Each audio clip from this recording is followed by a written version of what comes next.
Merhaba sevgili izleyenler. Kıbrıs'ın Sesi TV 2020 ekranında gündem özel programında Diyalog Medya Genel Yayın Yönetmenimiz Sayın Reşat Akar'la beraber sizlerin karşısındayız. Evet, en sıcak gündemle başlıyoruz. Türkiye Cumhuriyeti Cumhurbaşkanı Yardımcısı Fuat Oktay ve Başbakan Ersan Saner kameraların karşısına geçti. Önemli açıklamaları var, imzalar var, konuşacağız. 40.000 doz yeni aşı geldi adaya ve Kuzey Kıbrıs Türk Cumhuriyeti'ndeki tüm vatandaşlar aşılanana kadar aşı gönderimi devam edecek dedi. Sayın Oktay güzel haberi verdi. Türkiye aşıları gönderiyor. Bize de organizasyon kısmı kalıyor. Sürecin mümkün olduğunca en kısa sürede tamamlanması tabii ki arzumuz. Evet, karayolları master planı konusunda da imzalar atıldı. Turizm konusunda da önemli imzalar, konu başlıkları var. Hepsine değineceğiz bugün, süremiz el verdiğince. Öte yandan tabii gözümüz kulağımızda polisten gelecek olan haberde cezaevinden firar eden Alexander Satlev'i arama çalışmalarını devam ediyor. Girne'de hareketli saatler yaşandı. Evet, bir an önce yakalanmasını istiyoruz. O haberleri de sabırsızlıkla bekliyoruz diyerek gündem özele başlayalım. Evet Sayın Akar, merhabalar. Merhabalar Funda Hanım. Herkese hayırlı günler dileyerek başlayalım. Evet, bugün aslında bizler için, Kıbrıs için güzel bir gün. Sevindirici haberlerin geldiği bir gün oldu. Ve gerçekten özellikle de aşı konusu bizleri bir ölçüde rahatlattı. Çünkü ihtiyacımız vardı. Kuzey Kıbrıs'ın bir an önce normal yaşama dönebilmesi için hızlı bir aşılama sürecine ihtiyacımız vardı. Bu açıdan da ne demiştik önceki gün? Sayın Fuat Oktay gelirken uçağı da müsait, uçakla bize bir miktar aşı getirecek, yüklü miktarda getirecek demiştik. Fuat Bey ve Türkiye Cumhuriyeti anavatan sesimizi duydu demek ki. Kendi uçağıyla değil ama Sağlık Bakanlığı'na ait özel bir uçakla soğutuculu bir şekilde 40.000 aşı geldi. Ben bugünkü köşe yazımda Sayın Fuat Oktay'a, Türkiye Cumhuriyeti yetkililerine ve KKTC yetkililerine böyle bir mesaj vermiştim. Mesaj iyi okunmalı. Başlıklı yazımda Türkiye ile burada yapılacak işbirlikleri, Kıbrıs konusu, dış politikayı belirttikten sonra şöyle demiştim.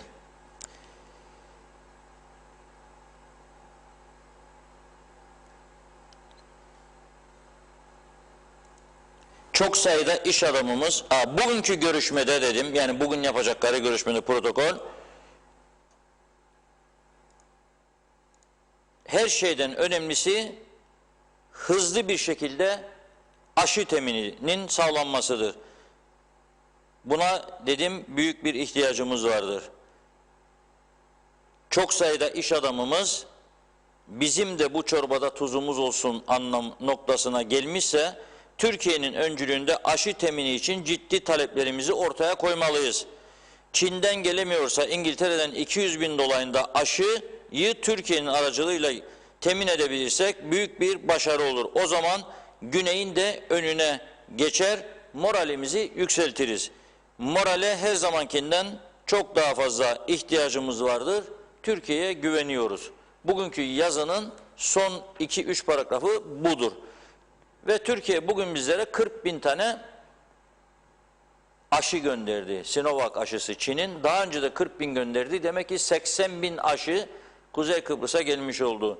Programa girerken baktım, Güney Kıbrıs'ta birkaç gün öncesine kadar 12.000 civarında aşılama yapılmış. 20.000 adet aşıyla 10.000 kişi aşılanır. Yani 1 ve 2. dozlar. 40.000 tane gönderdi Türkiye, 20.000 kişi demektir. Bir 40.000 daha geldi, 20.000 kişi daha demektir. Şimdi burada önemli olan aşının temin edilmesiydi. Aşı temin edildi, bundan sonrası nedir? Bizim de bu aşıları süratle kullanmamızdır. Vatandaşları aşılamamızdır. Bunun için ekipler, şekipler hazır mı?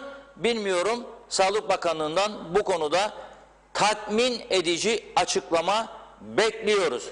Bakkal usulü değil, inandırıcı bir şekilde falan gün falan bölgede, falan gün falan bölgede yapılması lazım. Öncelikleri açıklamıştı geçen gün ama Şimdi yaşlıların aşılanmasının yanı sıra bakın polislerde geç kaldık diye aşılamaya birçok sorun yaşadık. Bugün Mehmetçik Belediye Başkanı diyor ki vaka sayımız işte 6'ya çıktı. Daha sonra Mehmetçik bölgesinden arayan bir vatandaşımız diyor temaslılar olduğu var, haberi var. Onlar kontrole alınıyor diyor. Köyde müthiş bir sancı var. Nereden olmuş? Bir polis arkadaşımız oraya gittiği zaman pozitif durumda olduğunu öğreniyor ama bu arada tabii temas ettiği aile çevresi, yakınları var. Niye biz polisleri ihmal ettik? Hem sabahlara kadar gece gündüz sokaklarda bir taraftan korona önlemlerini kontrol edecek, bir taraftan uyuşturucu kaçakçağının, bir taraftan Rus firarinin peşinde gece gündüz polis evlerde bir yığın partiler yapan yabancıların peşine ve bu polisi biz aşılamakta geç kaldık. Neyse, zararın neresinden dönsek kârdır diye bir atasözü var. Hiç olmazsa şimdiki aşamada aşılanmamış polis kalmaması lazım. Özellikle dış görevde olan bütün polislerin aşılanması lazım. Sağlık Bakanlığı da bugün bir açıklama yaptı. Sağlık çalışanlarının ikinci doz aşıları yarın başlıyor. Yarın 13 Şubat Cumartesi, 14 Şubat Pazar ve 15 Şubat Pazartesi bütün sağlık çalışanlarının ikinci doz aşıları yapılacak. Şimdi polislere de geçildi. Ne yapmak lazım? Marketler var, marketler. Hepimizin girdiği yerler. Market çalışanlarının tümünün süratle aşılanması lazım. Fırınların, benzincilerin aşılanması lazım. Çünkü devamlı temas halinde oradaki insanlar. Buna özen gösterelim ve nasıl Lefkoşa'da ve başka yerlerde, Mehmetçik'te mesela bugün Osman Zorlu Bey bana diyor, aşı yaptırdınız mı? Yok. Yaptıracağın zaman gel Mehmetçik'te hemen yaptırayım sana diyor. Orada hemşire var diyor. Gel buradan çıkıp Lefkoşa'ya Mehmetçik'e gideyim. Gitmek de isterim tabii gezmek için de zaman lazım. Şimdi diyor ki insanlar bak bize gönderin sağlık ocağında yapalım dediler. Gönderildi yapıyor. Demek ki Sağlık Bakanlığı'nın kontrolünde kontrolsüz olmasın. Biz de bunu istemiyoruz. Ama planlı bir şekilde bu aşılama yapılsın. Tekrar ediyorum yetersizse kadro çağrı yapılsın. Emekli çıkan hemşireler göreve çağrılsın. Eminim ki gönüllü çok sayıda insan katılacak. Bu aşılamayı süratle yapalım. Bir başka konu bugün birçok dış basında konusu gündeme geldi. Bu aşılamaları yaptığımız zaman seyahat edeceğimizde ne olacak? Birçok ülke pasaportun içinde damga istiyor. Öyle açıklamalar geliyor. Hükümetimizin dışta olan biten gelişmeleri takip etmesi lazım. Ne tür uygulama yapıyorlar ve ona göre biz de geç kalmadan bu uygulamaları başlatalım. Aksi halde elimize alacağımız Kuzey Kıbrıs Türk Cumhuriyeti Sağlık Bakanlığı yazılı kartlarla birçok ülkeye seyahat edememe sorunu karşımıza çıkabilir. Bunu da belirtmek istiyorum. Sayın Fuat Oktay bugün protokol imza töreni vardı. Başbakan Ersan Saner ile birlikte. Onlar tabii gözlemci olarak orada oldular. 4 ayrı konuda Türkiye ile Kuzey Kıbrıs Türk Cumhuriyeti arasında protokol imzalandı. Sayın Oktay orada 40.000 aşının 2 saat içinde Ercan'a geleceği müjdesini verdi. Gerçekten de 2 saat olmadan uçak Ercan'a indi ve 40.000 aşıyı bizlere getirdi. Göster oğlum bakalım o Ercan'a inen uçağı. Hah, bak aşılar geldi özel bir uçakla. Gerçekten Türkiye'nin bizim için yaptığı büyük bir jesttir. Bunun kıymetini, önemini bilmemiz lazım. Ne bir kuruş para verdik, ne uğraştık, ne yazışma, ne çizişme yabancı ülkelerle, ne de test yapalım tamamdır değildir. Bizim adımıza Türkiye her şeyi yapıyor. Hiçbir şey yapmadık, hiçbir şey zahmet yok. Tek bize bırakılan aşıyı yapmak. Bunu da beceremezsek zaten kuyu doludur her taraf. Açalım kapağını, atlayalım kuyunun içine bitsin bu iş. Yani aşı ayağımıza kadar gelen aşıları beceremezsek, dediğim gibi yapacak bir tek şey kalır. Kuyunun kapağını açıp içine atlamak. Bir de bu aşıların tabii korunması çok önemlidir. Bu TV 2020 ekibinin az önce aşıların Ercan'dan gelmesi sonrasındaki görüntüdür. Bunlar havaalanından Sağlık Bakanlığı İlaç ve Eczacılık Dairesi'nin depolarına indirilişini gösteriyor. Şimdi buradan içeriye girdi arkadaşlarımız, içeriye girememiş. Hangi buzluklara yerleştirildiğini, görüntülerini çekemediler tabii. Umarız uygun koşullarda muhafaza edilir. Çünkü bir uyarı var Sayın İlker İpekdal'ın, tanınmış doktorlarımızdan. Diyor ki Türkiye'den 40.000 adet Sinovac aşı geldi, teşekkürler Türkiye diyor ama kutuların üzerinde +2 ile +8 derece arasında saklanması gerektiği yazıyor diyor. Biraz önce arkadaşlarımızın gösterdiklerinde de vardı. +2 ile +8 derecede. Aşılar İlaç ve Eczacılık Dairesi'nin deposuna girişinden içeriye alınırken kutular tek tek açılarak kontrol ediliyor. Dikkat ederseniz her kutunun içerisinde dijital termometre ile kutu içerisindeki ısı ölçülmektedir. Görüyoruz ki aşılar uygun koşullarda elimize geçmiştir. Kutular içeriye taşınıyor. Bizim gösterdiğimiz görüntülerdir bunlar. Oradan görmüştür İlker Bey de. Umarım uygun ısı koşullarında muhafaza edilir diyor. Biz de umarız ki uygun koşullarda bu aşılar muhafaza edilsin. Tekrar ediyorum, Güney Kıbrıs Avrupa Birliği yardımları, satın almalar, etmeler şu ana kadar, yani 3-4 gün öncesine kadar 12.000 kusur aşı yapılmıştı.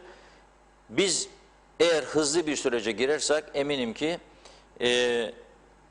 daha hızlı bir şekilde, güneyden de daha önce, nüfusumuz da daha az olduğu için bu işi, aşılama işini süratle tamamlayabiliriz ve dışa açılma konusunda daha rahat hareket edebiliriz. Elimizde imkan var. Bedava aşılar ayağımıza kadar gelmiş. Ne uçak, ne para, ne pul, hiçbir şey yok. Bir kaldı aşıyı yapmak kendimize. Bunu da beceremezsek, dediğim gibi, artık yapacak bir şey yok demektir. İflas. Benim söylemek istediğim bu konuda, yapmak istediğim uyarı bu. Esas önemli olan diğer konulara geçelim. Ne diyor Türkiye ile Kuzey Kıbrıs Türk Cumhuriyeti arasında 4 tane ayrı protokol imzalandı. Bir tanesi e-devlet hizmetlerinin gerçekleştirilmesine ilişkin mutabakat zaptı. Türkiye Cumhuriyeti Ulaştırma ve Altyapı Bakanlığı ile Kuzey Kıbrıs Türk Cumhuriyeti Bayındırlık Ulaştırma Bakanlığı arasında Karayolu Master Planı 2021-2022 uygulama protokolü, Ankara Sosyal Bilimler Üniversitesi'nin KKTC Eğitim ve Araştırma Yerleşkesi kurulmasıyla ilgili çevre anlaşması ve dördüncüsü Türkiye Belediyeler Birliği ile Kıbrıs Türk Belediyeler Birliği arasında işbirliği anlaşması. Gerçekten 4 tane önemli anlaşma. İnşallah bu e-devlet meselesi de sonuca ulaşır, başarılı olur da biz de barajlardaki suyu öğrenmek için gidip de barajı veyahut da göletin deyimizde bir tane Geçikköy barajı var. Ötekiler gölet durumunda, içine özel ölçü aleti atmadan internete baktığımızda ne kadar suyumuz var yedekte, bunları görme şansımız olur. Bunun gibi birçok konu. Devletin bilgilerine ulaşmak burada gerçekten çok zor. Büyük sıkıntı çekiyoruz. İthalat, ihracat istatistikleri, bunların detayları, ne bileyim işte barajlardaki doluluk, az önce söylediğim gibi, benzeri bir yığın konuda ciddi bilgi eksiklerimiz vardır. Bunları görmekte, bilgi toplamakta zorlanıyoruz. E-Devlet'e dönünce inşallah, maşallah bunlar olacak. Bu birincisidir. İkincisi, tabii karayolları en fazla üzerinde durduğumuz ve eleştirdiğimiz konudur. Sağlam yolumuz kalmadı diyoruz. Şimdi ben bir bakanımızın, bugünkü bakanımızın bir sözünü aktaracağım ve sizlerden rica ediyorum. Ne düşünüyorsunuz bu konuda? Lütfen söyleyin. Çünkü Türkiye geliyor, müdahale ediyor, iç işlerimize müdahale. Bizim şeyimiz nerede kaldı? Kendi egemenliğimiz, kendi bağımsızlığımız, kendi irademiz nerede? Yok oluyor falan filan diyoruz. Bakın KKTC'nin bakanı söylüyor bunu. Ne diyor? Sayın Ünal Üstel, Bayındırlık ve Ulaştırma Bakanı.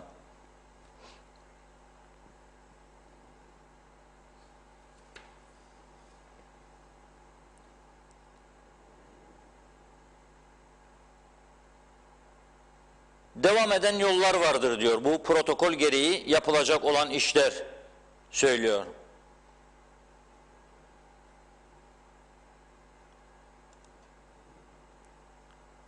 Güzellur-Lefke yolu, Lefkoşa çevre yolu, Girne Değirmenlik yolu, Çayırova-Karpaz yolu tamamlanacak diyor.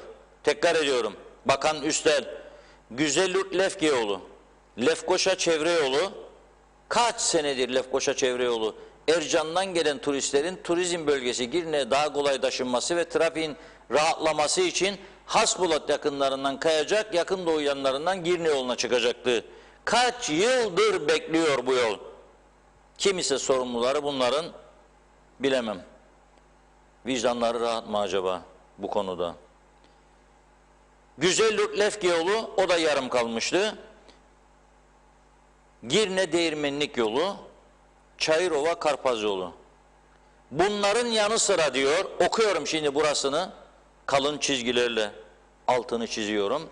1974 sonrasında diyor, üstüne asfalt konulmayan köy yollarının 2 yıl içinde tamamlanarak halkın kullanımına sunulacak diyor. 74'ten bu yana üstüne bir kaşık asfalt koymadığımız köy yolları diyor. Ne yaptık biz 74'ten bu yana? Ganimetleri yedik, sadece arazileri paylaştık.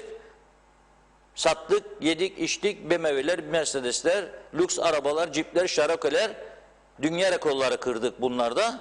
Yüzme havuzlu villalar 2-3 değişik bölgelerde. Fakat köy yollarına, Rum'un bıraktığı bize yollara 74'ten bu yana bir kürek asfalt dökmedik diyor. KKTC'nin Bayındırlık ve Ulaştırma Bakanı söylüyor bunu. Şimdi Türkiye'nin bakanı da Ulaştırma Altyapı Bakanı Sayın Adil Kara İsmailoğlu da buradaydı. Ve Sayın Fuat Oktay'ın biz canlı verdik bu protokol törenini. O anki ifadelerini dikkatle izledim. Dedi ki Sayın Bakanlarımız da burada dedi. Ve takip edeceğiz. Yani onlardadır görev ama bir aksama da olursa bilgimiz olsun dedi bizim de, ki ilgilenebilelim konuyla. Ben şunu anlıyorum burada, Karayolları Dairesi bizim iflas. Yani bugünün işi değil, kaç zamandan bu yana, ki eski bir müdürümüz dün bana yazdı. Benim dönemimden sonra o da dedi bir kaşık asfalt dökmedi bunlar dedi. Döktüler mi? Var mı dökülen bir yer? Bir haftadır Girne'de Boğaz Kavşağı'ndan itibaren akşamları kapatıyorlardı Ciklos'a kadar yolu. Şimdi bir hafta Ciklos'u çıkar çıkmaz piknik alanının yanından eski yola, Girne yoluna atıyorlar insanları. Hem mesafe uzuyor, yakıt gideri, hem daracık yolda risk, sinir küpü insanlar. Hala da yol kapalı diye tabela durur. Be arkadaş, nedir yaptığın oğlum? 2 tane 3 tane yama yapıyorsun o yola. Bir hafta bitmedi mi ve bir hafta bitmedi. Kimin umurunda? Ne polis gider bakar, yok zaten polisin gidip bakacak hali. Ne karayolları var gitsin baksın. Kime verdiniz oğlum o 2-3 tane yama yaptıracaksınız? Bu yerin ihalesini, aracı gerici var mıydı yok muydu? Sormadınız mı ya bunu verirken? Yetişir yetişmez. Bir günlük iş bir haftadır bitmiyor arkadaş. Dön babam arka taraflardan, dolaş da git daracık yollardan. Kimin umurunda? Ya bittiyse de belki de farkında değillerdir. Kim denetliyor bunları? Yoktur. Karayolları Dairesi bitmiştir KKTC'nin. Aylar yıllar var. Su dairesi bitmiştir. Kimin umurunda? Şimdi Türkiye'de diyor ki, yani ben öyle anlıyorum gözlerden. Ya oğlum biz size para verdik, bütçeye koyduk, yapmadınız. Mesela Girne Alsancak yolu 66 milyon Türk lirası para 5 yıl bekledi elçiliğin kasasında. 5 yıl, 6 yıl hatta yapmadılar yolu. Gerekçe neymiş? Devamlı bakan değişirmiş. Yeni gelen bakanmış, ta ki konuya vakıf olsunmuş. Da çıksın ortaya, görevden gidermiş, yapamazmış. 2 tane istimlak sorunu varmış o bölgede. Da işte onu çözmeye çalışırlarmış. Da falanmış filanmış. Alay ettiler resmen insanlarla. Şimdi yarım kaldı yol. Girne Alsancak yolu. Bir yere kadar gitti. Yarım kaldı. Ölüme davetiye çıkarıyor. Karanlıklarda insanlar gidiyor, ediyor. Oraları birkaç tane ikaz ilgili firma berikat versin. Karayollarından daha düşünceli davrandı. Koydu 3-5 tane ikaz levhası. Işıklar yanıp sönüyor diye. Boş çemberlerin içine düşmüyor şimdilik araçlar ama bir bozulması, arıza etmesi durumunda o ikaz işaretlerinin veya uçup gitmesi durumunda fırtına rüzgardan Allah acısın o yolda gidip gelenleri. Şimdi sana bakıyoruz yine diyor ki ben sana yolladım senelerce paraları. Sen 74'ten bu yana bir kürek asfalt dökmedin kendi insanının köy yollarına. Ve her gittiğimiz biz halk meclisinde programlara bütün muhtarlar, köy halkı bize bu yollardan şikayet etti. Dediler ki birçok bölgede 5 dakikada gidebileceğimiz bir köyden bir köye yolu 15 dakika 20 dakika dolaşarak gidiyoruz. 1 kilometrede gidebileceğimiz yolu 8-10 kilometrede gidiyoruz dolaşarak dediler. Ama yapmadılar. Umurlarında bile olmadı. Şimdi de diyor ki Türkiye Cumhuriyeti getirdim bakanı da buraya. Getirdim Belediyeler Birliği Başkanı'nı da buraya. Ben yapacağım size bu yollar arkadaş dedi. Siz rahat rahat oturun. Gidin dairelere, açın klimaları, oturun. Ben getirip yapacağım bunu dedi. Ne olacak? İrademiz gitti şimdi. İrade gitmiş mi oluyor yoksa ne oluyor? Bence bütün bu köylerin yapılacak olan köy yolları 322 kilometre toplamda köy yollarının bakım, yapım ve onarımı tamamlanacak diyor. 1 yıl içinde, gelecek seneye kadar 2021, 2022 154 kilometrede karayolu yapılacak diyor. Parasının tamamını Türkiye kendisi ödeyecek. Biz 74'te öyle imkanlar geçirdik elimize. Eğer yollarımızı yapsaydık 13'leri verdik 14'ü düşünürlerdi. Hatta eski siyasiler Duda verecek 14'ü de dedi. Borney'den gelir dedi paralar nasıl olsa. Onu dahi düşünürdük. 63-74 maaş farkı dedik, dağıttık, verdik. Bir yığın savurganlık yaptık. Kendi kendimize durduk. Sendikacılar maaşı alsın, memur maaşını gitsin otursun ofiste. İş olmadığında bassın bildiriyi ona buna bir şey değil. Al maaşı benden git otur orada. Demokrasi var demokrasi dedik. Öyle mi? 13'ler. Müdür yetmedi. Başbakanla 2 müsteşar dedik. O 2 müsteşar. Tabii. Ombudsman, Sayıştay. Yığınla doldur babam doldur makamlar yarattık. Arabalar bol.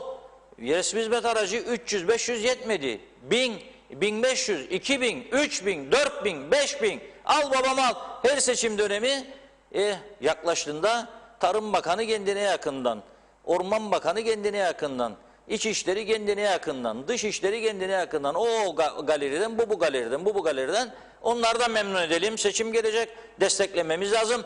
Resmi hizmet aracıyla gezemeyecek köyleri oy toplayalım. Lazım Mahmut Bey'den araba isteyeceğim, yüzüm olsun. Al 5 tane araba çek oradan.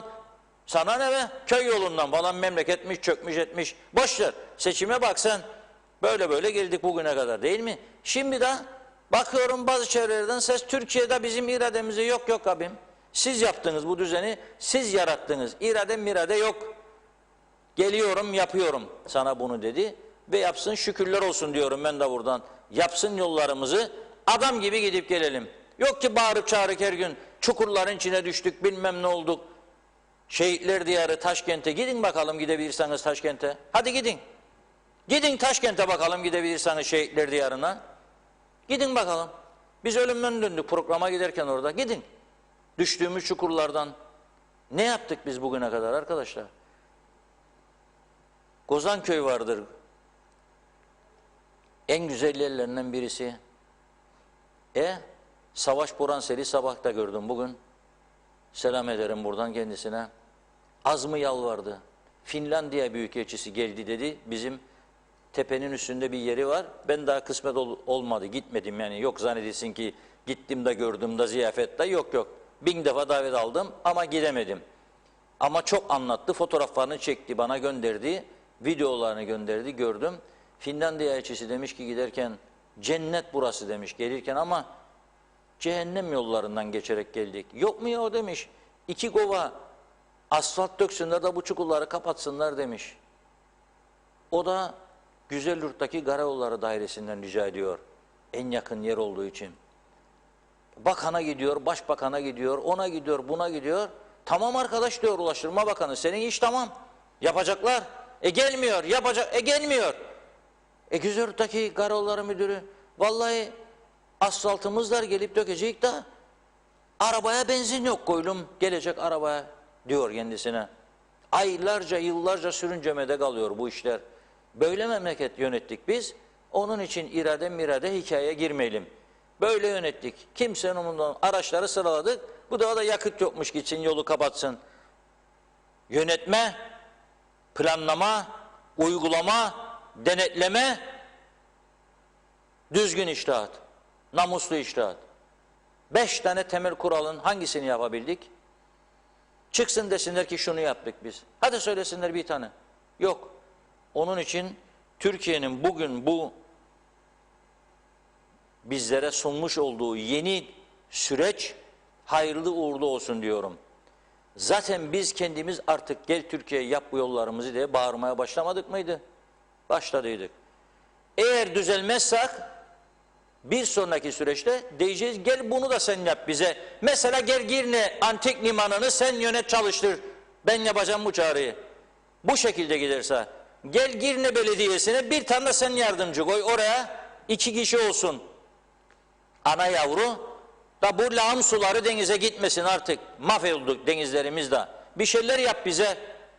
Biz çağrı yapacağız bir süre sonra. Kimsenin şimdi umurunda değildir. 100.000 kişinin atığı denizin içine veriliyor Girne'de.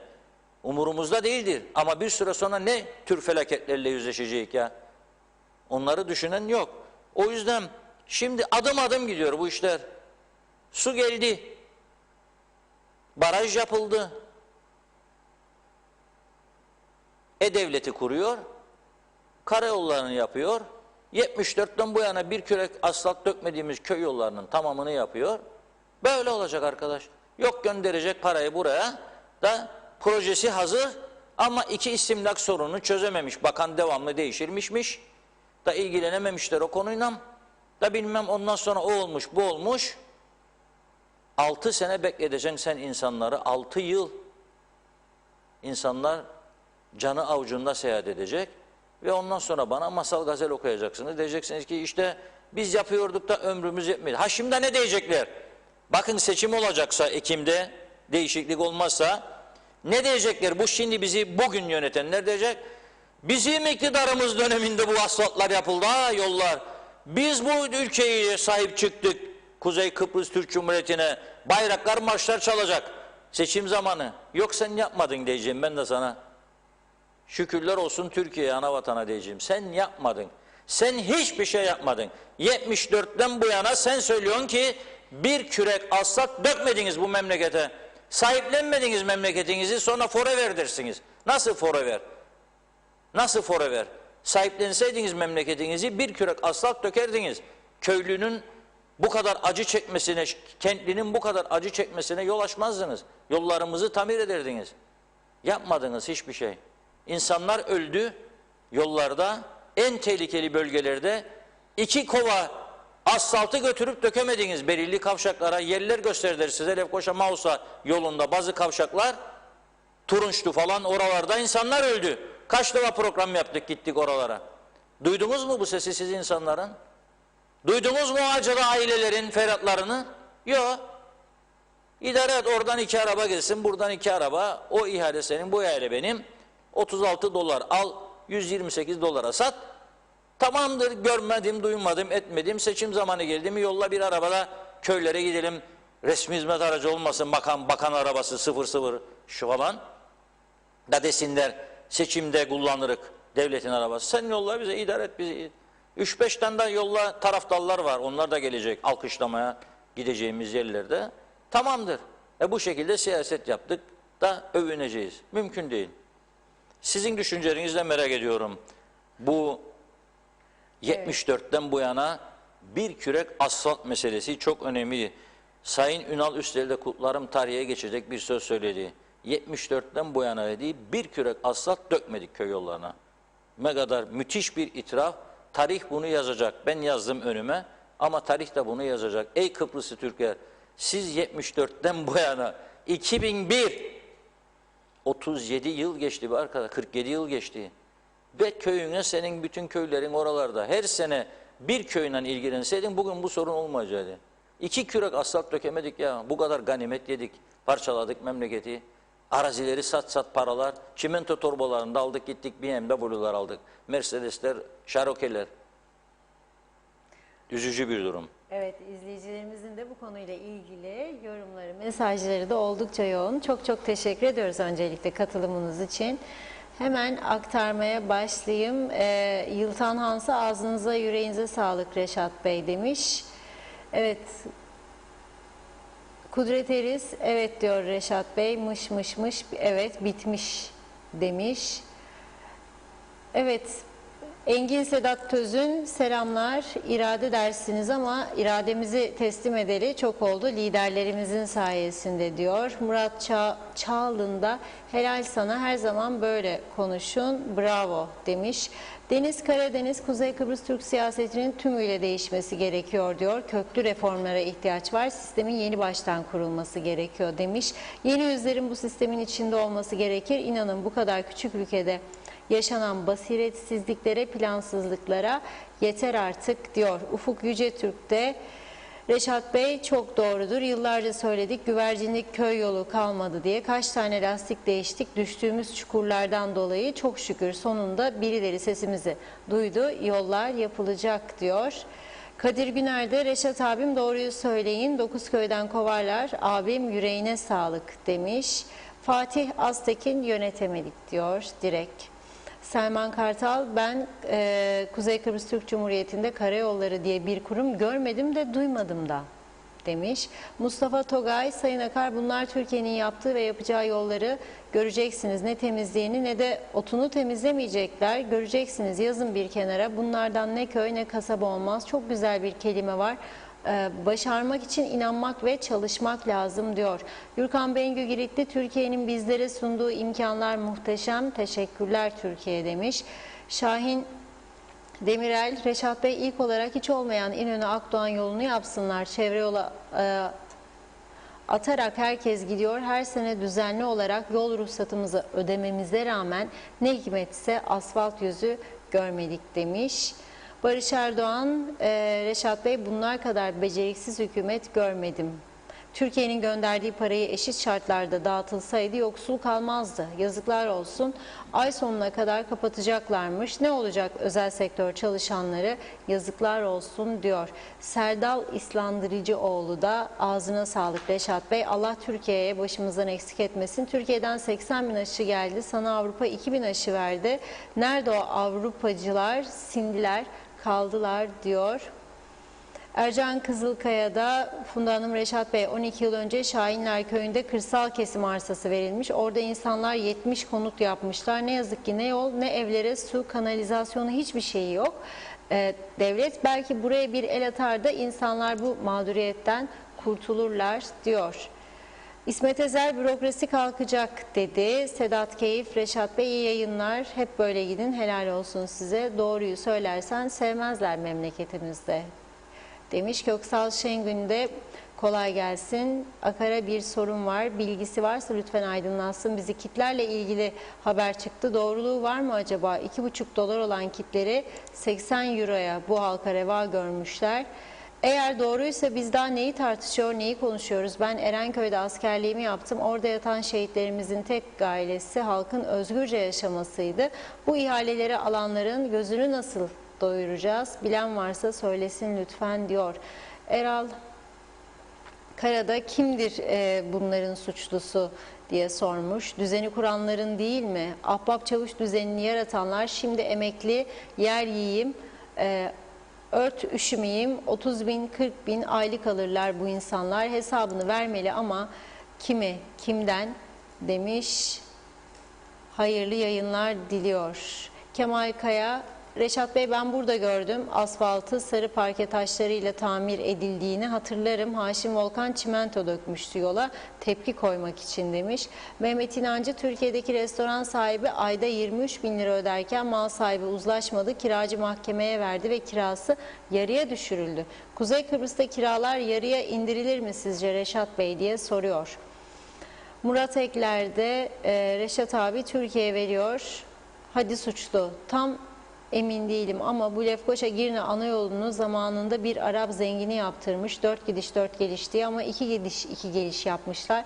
Konuya tam hakim değilim. Biliyorsanız anlatır mısınız demiş. Bir de betondan duvar yaptılar üstüne diyor. Selman Kartal, sevgili Reşat Bey, Türkiye olmazsa maaşını alamayacak bir sürü insan Türkiye'ye laf edecek, laf atar demiş. Emel Köroğulları, 6 ayda bir seçim yapılırsa tabii ki olacağı budur. Hükümet değil, ülke bile iflas eder. Bir güzel yurtlu bir yurttaşım, 4 yıldır 10 kilometrelik bir yolu yapamadılar. Ancak devleti yemekten halka bir şey kalmıyor diyor. İsa Hekim'de her konuda size katılıyorum Reşat Bey. Şunu da göz ardı etmemek lazım. CTP ya da sol kesim parti hükümette olsaydı bu anlaşma imzalanmazdı. Bu da bir gerçek demiş. Zira bu hükümetten biz de memnun değiliz diyor. Barış Erdoğan, 50 yıldır hiç mi hizmet olmaz? Yazıklar olsun, hepsi aynı bu memleketten. Bir ölen bir kaçan kurtulur diyor. Deniz Karadeniz, yolları bitirmeyenlerin, yarım bırakanların hangi hükümet olursa olsun vebali var. Hamasi laflardan sıkıldı. Bu halk yolun yolumuzdur diyeceğimize yollarımızı niye yapmadın diye tepki göstermemiz gerekmiyor muydu diyor. Kadir Güner, bravo sana abim demiş. Yaşar Şaşmaz da helal olsun Reşat Bey diyor. Sayar Aker, Kuzey Kıbrıs Türkiye'nin bir ilidir. Gerisi hep yalan dolan demiş. Kadir Bileç de Kuzey Kıbrıs Türk Cumhuriyeti'nde bir kürek asfalt 1 kilo altına bedel, kolay mı diyor. Salih Alkın, Reşat Bey ben Kızılbaş'ta oturuyorum. Yıllardır bazı evlerin istimla yapıldı. Son 4 ev kaldı. Bu evlerin paraları da ortada yok. 240 bin TL ve 2 milyon 400 bin TL pardon. Son 4 evi yapmıyorlar. Kimse de bunu üstleniyor. CTP döneminde bu para kayboldu demiş. Murat Ayes de Gönyeli çemberine üst geçit yapılacaktı. Ne oldu, yapılacak mı diye sormuş. Rüya Karagil, Karpaz yollarını unutmayın. Lütfen çukurdan araba sürülmüyor diyor. Adnan Gök, iyi yayınlar Reşat Bey, yine doğruları haykırıyor. Lefkoşa başkentimiz sayılır. Devletin kaymakamlık binası yok. Kiralık apartman dairesinde hizmet veriyor. Bana göre çok üzüntü veren bir durumdur demiş. Özgün Akkereş ise peki çare nedir diye sormuş Sayın Akar. Sadiye Düşünmez, insanları içeri kapattılar. Ortaköy'deki yol aylardır ne yapıyorlar? Pazartesi açılınca başlayacaklar kahve içmeye. Buluşarak beceriklinin bir arada olması göz yaşartıyor demiş. Ümit Mustafa, Türkiye Cumhuriyeti'ne teşekkürlerimi sunarım. Sayın Başkan Recep Tayyip Erdoğan, Sayın Fuat Oktay'a çok teşekkür ederim. Verdikleri tüm emekler için daima hizmet, millet anlayışıyla yola devam. Baba yalnız değilsin, siyah sancak her zaman yanınızda. Hayırlı yayınlar dileğiyle iyi akşamlar dilerim demiş. Mustafa Kaldırım da Rabbim ana vatanımıza zeval vermesin, yüreğinize sağlık Reşat Akar diyor. Mehmet Osman Safa, Ünal Üstel yanlış söyler. Ben bilirim ki devlet bizim evin önüne kadar asfalt döktü ve köy yolları da 2000'den önce en az 2 defa asfaltlandı demiş Mehmet Bey. Evet, Feride Deveci de iyi yayınlar diliyor. İyi ki Türkiye'm var. Şükürler olsun. İnşallah güzel günler gelsin artık. Buna çok ihtiyacımız var. Abidin Şanverdi de kolay gelsin. Anavatan yollar bizler yeriz. Daha ne yapalım Reşat Bey demiş. Hüseyin Kılınç ise Reşat Bey Sayın Ali Pilli görevden alınmasın diyor. Mehmet Enver Erkol, bunu itiraf eden bakana sormazlar mı? 46 yıldır bu ülkeyi siz yönetiyorsunuz demiş. Evet, Bilal Bey, 2010'da Karpaz'a gittim yol aynı, 2020'de gittim yine aynı, değişen bir şey yok, çukuru bile kapatmıyorlar diyor. Celil Akarpınar, Sayın Reşat Bey selam, Türkiye Cumhurbaşkanı yardımcımıza mesaj göndermek isterim. Fuat Oktay, bu basiretsiz seçim hükümeti Kıbrıs'ta yaşayan tüm insanları zorda bırakmıştır. Türkiye'de uyguladığınız kuralları, kararları hatırlatın. Burası ada ülkesi, ekonomisi tamamen dışa bağlı. Kuzey Kıbrıs'a turist gelmezse, Kuzey Kıbrıs'a öğrenci gelmezse, Türkiye Kuzey Kıbrıs'a para, hibe yardım etmezse, Kuzey Kıbrıs'ın ayakta durması mümkün değil. Sizden ve Türkiye Cumhurbaşkanımız Sayın Erdoğan'dan koronavirüs uygulamasını ele almanızı rica ediyorum. Bir an önce aşılarımızın yapılmasını, tüm halkımızın sağlığına kavuşmasını diliyorum. Kısmi kapanmanın bitmesini istiyoruz. Koronavirüsü bitirmeleri için tam kapanma istiyoruz. Tam kapanma olmayacaksa serbest bıraksınlar. İşimize bakalım. Saygılarımla demiş Yukarı Girne Muhtar Azası Celil Bey. Barış Erdoğan da Funda Hanım, Reşat Bey'e çok teşekkür ederim sizlere gerçekleri anlatmanızdan dolayı. Anlatsanız da anlamazlar demiş. Nazime Nalbant, Reşat Bey seni takdir ederim. Ağzına yüreğine sağlık. Tebrik ederim. Hep gerçekleri, hepsini söyledin. İyi yayınlar. Yolun açık olsun. Sevgilerimle diyor. Necdet Mavi Gözlü hayırlı akşamlar, hayırlı yayınlar dilemiş. Teşekkür ediyoruz. Azime Çakır da helal sana Reşat Bey diyor. Esnaf İsmail Mazlum, esnaf battı, açılmazsa çok batan olacak, laf olsun diye demiyorum demiş İsmail Bey. Bekir Törer, çevreciler yarın eyleme başlar, yeşillik keserler diye Karpaz yolunda olduğu gibi demiş. Salih Akın, evlerimiz yıkılma aşamasına geldi. Yıllardır hükümetler sayesinde yapılacak dendi ve tamir yapamadık. Şimdi ise evler çok kötü durumda ve kimse bu durumla ilgilenmiyor, kimse bizi sahiplenmiyor diyor. Ali Yıldız da ben yeni ev aldım. Önünde bir çukur var. Sadece arabanın vergisine 7.000 lira ödedim. 4 yıl oldu hala durur orada. Sahi bu para nereye gider diye sormuş. Salih Cibo, Reşat Bey'e katılıyorum. Ağzına sağlık. Lefkoşa Girne yolundan ve Alayköy yolunda yollarda ışıklandırma yok. Yollar iyi değil. Kaza yapan insanlar öldü. Dikkate alsınlar. İyi yayınlar diliyor. Osman Yıldız'sa Reşat abi o kadar kızdın ki demiş, 2021 yerine 2001 dediniz diyor. Fazla sinirlenme, sana ihtiyacımız var, seni çok seviyoruz demiş Osman Bey. Hüseyin Özkan da keşke bir gün sabah uyandığımda Kuzey Kıbrıs'a vali atandı diye duyayım, 50 adam da mahalleye gitsin diyor. Tarık Dolu, Şubat sonuna kapalı mıyız diye sormuş. İslam Gomma Dağ Dursa zamanında Araplar para verdi yol yapılsın diye Gönyeli Çemberi'ne anıt yaptılar diyor. Mehmet Uluçaylı, 1974'ten beri Kuzucuk Boğaziçi yolu 3 kilometre hala toprak ve çukurlarla dolu. İnşallah verilen katkı yerinde kullanılır diyor.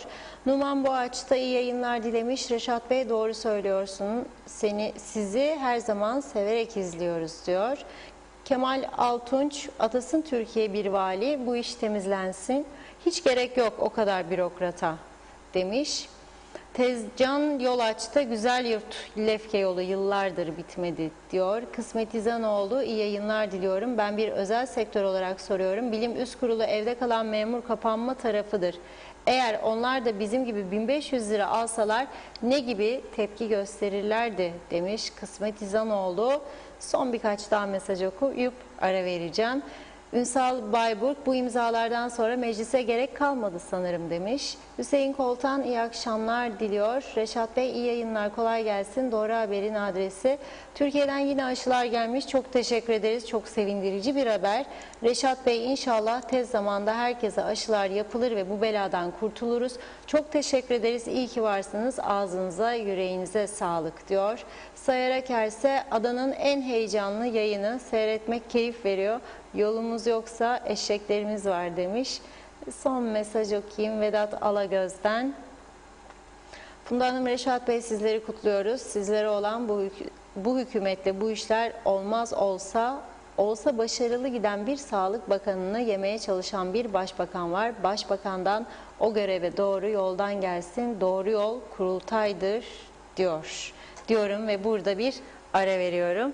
Evet Reşat Bey. Evet, çok sayıda özelden gelen mesajları var. Birkaç tane mesela bir izleyicimiz diyor, Büyükhan'a diyor bir çeşme daktıramadılar diyor. Büyükhan var, Lefkoşa tarihi. Bir su çeşmesi daktıramadılar diyor. Büyükelçiden istediler diyor çeşme takılması için. Mustafa Bazıbağlıbay diyor ki ağlamayan çocuğa meme yok diye bir atasözü var diyor. 74 yılından 90'lı yıllara kadar toplum ganimetle uğraşırken diyor, yöneticiler saltanat peşinde yılları harcadılar. Üstelik toplumlar hak ettikleri yönetimlerle yönetirler diyor. Doğrudur. Önemli gördükleri. Mesela bir Mustafa arkadaşımız, genç arkadaşımız diyor ki, Rum tarafına gittiğin zaman diyor, görün ki bütün yollar diyor, köy yollarda dahil diyor, ara sokaklar diyor, her taraf diyor, pırıl pırıl Amerikan asfaltı, imrenirsin diyor. Ben de bunun için söylüyorum. İmreniyorsun, imreniyoruz gittiğimizde, ne güzel diyoruz. Ben iddia ediyorum, bizim kentlerimizden çok daha temiz ve bakımlıdır. Rumların köyleri çok daha temiz, bakımlıdır. Evler bile pırıl pırıldır, devamlı yenileniyor. Herhalde orada bir takım maddeler var. Dökülürse sıvaları, ne bileyim inşaat atıkları evinin önünde 30 sene durursa bırakamaz diye kanunlar var. Topluyorlar, götürüyorlar, cezasını da veriyorlar. Yıllardır ben buradan bağırıyorum. Yıllarda o kadar yazı yazdım, dedim ki arkadaşlar, ya bir yasa eksiğiyse getirin, belediye desin ki, mesela benim boş arazim var Lefkoşa'nın Köşkçilik bölgesinde. En güzel bölgelerinden biri, en pahalı, veya Yenikent, Göngeli'ye bağlı veya başka yer. İnşaat yaptım evin yanında, atıkları döktüm boş arazinin içine.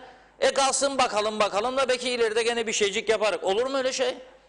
Topraklar sonra orada bir rüzgar fırtına eser, yandaki komşu da açar havalansın ev diye. Pencereden içeri girer bütün topraklar rüzgarla birlikte. Ne olur? Sağlıklı bebek yetiştirecekmiş. Bebeciği de odada yatar, yatağında teneffüs eder o uçan rüzgardan, toprakları, pislikleri, evin içine girenleri, aileler, herkes. Hepimiz rahatsız mıyız buradan arkadaş? Rahatsızsak nedir bunun çaresi? Bir basit konuyu bile, inşaat atıkları evinin önünde duruyor yıllarca. Bununla ilgili bile bir adım atamadık biz. Bu kadar basit bir şey. Belediyelere sorsan, yasa işte bilmem ne. Hükümete, Çevre Bakanı'na sorsan, işte belediyeler. Ya bir yolunu bulun, biriniz alın bu sorumluluğu üstünüze. Da bir yerden başlayın. Yıkılmaya yüz tutmuş binalar. Sorsan satsın sana mal sahibi, milyon paralar isteyecek. Tamir et, param yok tamir edeyim. O zaman bir çözümü olması lazım bunun.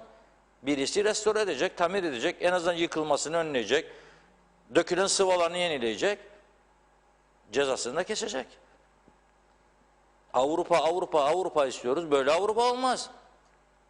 Bizi böyle bir Avrupa'da yaşatmazlar Avrupa istiyorsak. O yüzden kendimizde de çok ciddi sorumluluklar vardır. Bunları kabul edelim. Basit düzeltme ile, yasa değişiklikleriyle yapabileceğimiz hiçbir iş yapmadık. Apartmanları yaptık mı arkadaşlar? Apartmanları yapabildik mi? Benim apartmanım mesela 3. katına geldi, yerleşti 15 tane Nijeryalı. Adam yazdı, mahvoldum dedi. 2 kişiye kiralandı üstümüz dedi, 40 kişi oldu.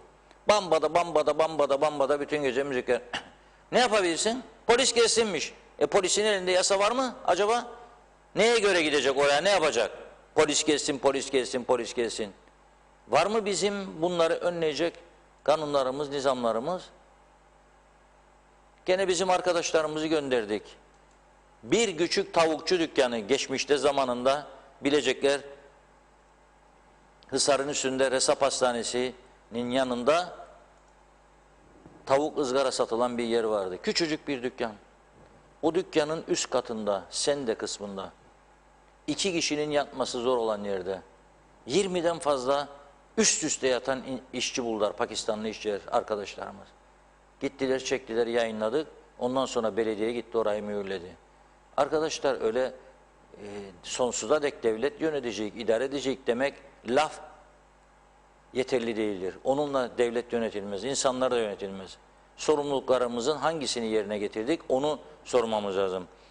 Bir vatandaşımız da yazıyor bana, Funda Hanım görmedi onu atladı herhalde. Bana diyor ki biz Kıbrıslılıklarımızı diyor, Kıbrıslılığımızı diyor koruyacak diyor, isteseniz de istemeseniz de. Sana kim dedi be arkadaşımı korumayasın Kıbrıslılığını. İster Kıbrıslılığını koru, ister Sipriyotluğunu koru, ister Gipriyagiliğini koru. So what? Ben sana onu koruma demedim ki. Sen de bir şeyler yap dedim. Çorbayı koyuyorlar önüne. Hazır yiyorsun. Diyorsun sonra bana tuz yoktur çorbada. Nasıl çorba yaptılar? Tuzu da yok. Onu da sen koy. koyduğun zaman Kıbrıslılığın hiçbir şey olmaz, merak etme. Ben de Kıbrıslıyım ve gurur duyarım. Ama Türk'üm. Ama çalışkanım. Ama memleketimi severim. İyi ülkede yaşamak isterim. Bak Forbes dergisi okuyor musunuz? Çatlıyor, Rumlar deli oluyor. Dünyada sahili en güzel 5 yerden biri olarak gösterdi Kuzey Kıbrıs'ı. TRNC demedi ama Northern Cyprus dedi. Deli oluyorlar. Forbes'in bu yazısını internet sitesinden kaldırmak için 1 milyon kişi okumuş, deli oluyorlar. Diyalog gazetesinde görürsünüz bunu sadece. 3. sayfayı açın arkadaşlar. 3. sayfasının Diyalog gazetesinin. Çünkü çoğu insan ne olup bittiğinin farkında değil. Bu kadar dünyanın dikkatini çeken bir yerde yaşıyoruz biz ve bu sahilleri lağım sularıyla yıkıyoruz. İyi ki Forbes onu da bilmiyor, görmüyor. Duymasın da benim sesimi şimdi yabancılar. Ama ben neler olacağını tahmin edebiliyorum bir vatandaş olarak. Ve bunun durdurulmasını istiyorum. Kıbrıslılığıma hiçbir şey olmaz, merak etme, bunu konuştuğumda tam tersi Kıbrıs'ımı korumaya çalışıyorum. Forever korumaya çalışıyorum. Beşparmak dağlarına karşı, yıkılmasına karşı, oyulmasına karşı en büyük mücadeleyi veren yer burasıdır. Unutmayın bunu. Kıbrıslılığımızı korumak için yapıyoruz bunları. Rahat ol sen kardeşim. İçin rahat olsun. İçin rahat olsun.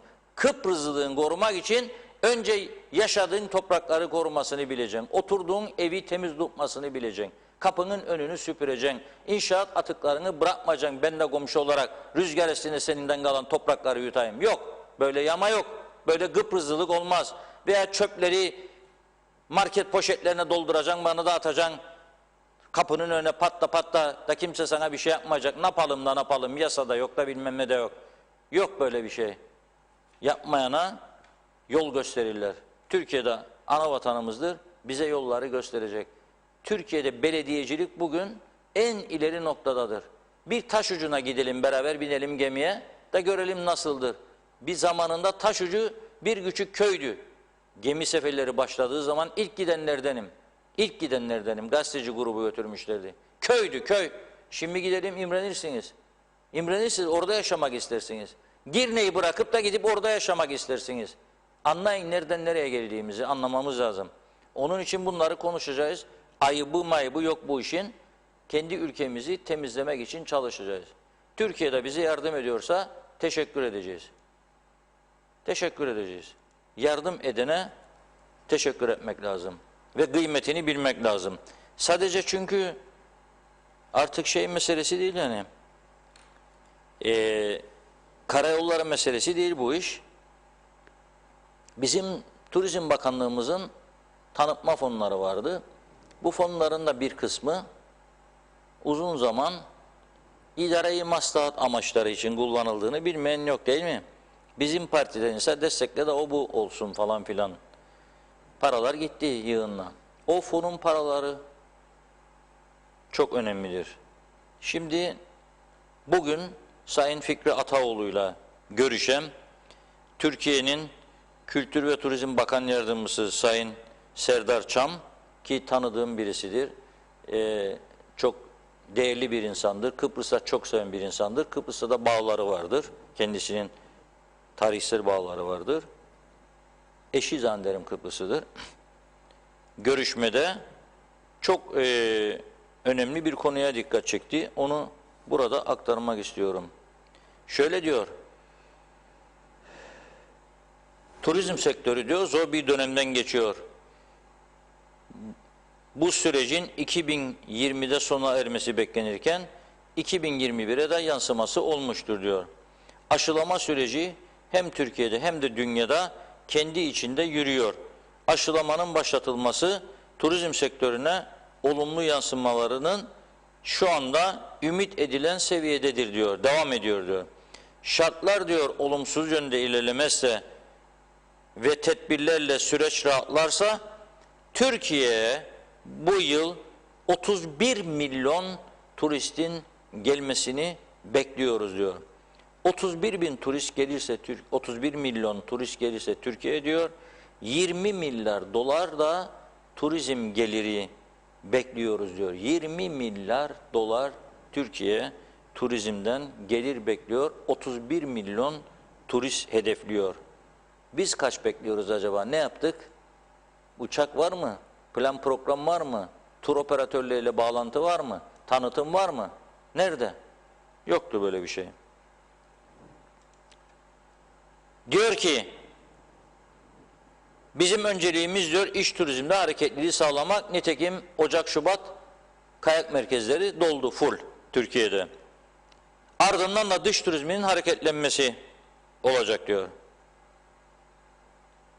Türkiye Turizm Geliştirme Ajansı'nın yaptığı çalışmaların benzerlerini Kuzey Kıbrıs Türk Cumhuriyeti içinde yapmamız gerekecek diyor. Tüm çalışmanın ulaşım, konaklama ve turist potansiyelinin hareket kabiliyetinin gelişmesiyle alakalı olduğunun altını çiziyorum diyor.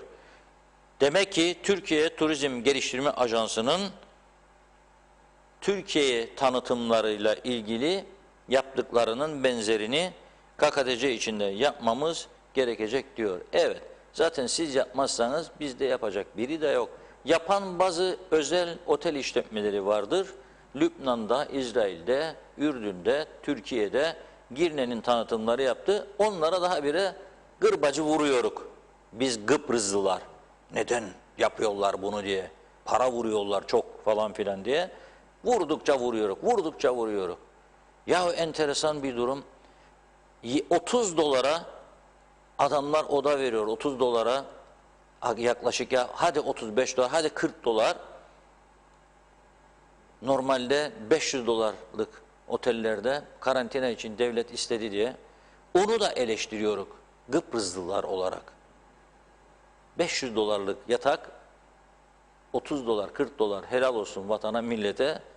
Ondan da rahatsız oluyoruz. Ne haldir bu halimiz anlamakta zorlanıyorum. Bizim Turizm Bakanımız da tabii Sayın Ataoğlu da bu görüşmede Türkiye Cumhuriyeti'nin her koşulda KKTC'nin yanında olduğunu söyledi ve bunu hissetmek bizlere çok büyük güç ve motivasyon veriyor dedi. Doğrudur. Yani hissetmemiz önemlidir. Başka yaptığımız bir şey yok zaten. Hissetmek lazım sadece. Anavatan sağ olsun veriyor. Bakın şimdi yollar yapılacak. Ekim'e kadar ne kadar yol yapılırsa seçim arifesinde göreceğiz. Bizim iktidarlarımız döneminde yapıldı diyecekler. Kendileri hiçbir şey yapmadan. Hiçbir şey. Hiçbir şey ama hiçbir şey yapmadan. Ve turizmden bahsetmişken bir konuyu atlayamam. Ne kadar zor durumda olan insanlar var. Lütfen onların da yardımına yetişelim. Durum çok kritiktir arkadaşlar. Farkına varalım. Kıbrıs Türk Toplu Taşımacılar Birliği'nin bugün kısa bir açıklaması var. 2020 yılının Mart ayından beri iş yapamıyoruz, evimize ekmek götüremiyoruz diyorlar. 2020 yılının Mart ayından beri 11 aydır bu insanlar iş yapmıyor, evlerine ekmek götüremiyor.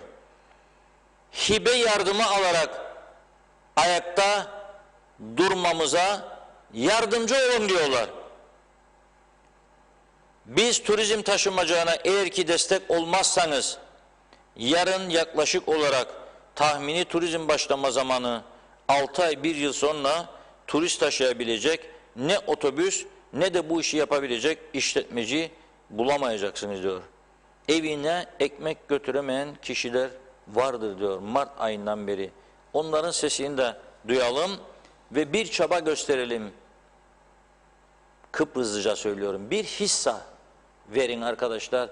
Bu hiçbir şey almayan, perişan olan adamlara bir el atın. Çünkü gerçekten durum vahimdir. 1 ay, 2 ay, 3 aylık mesele değil.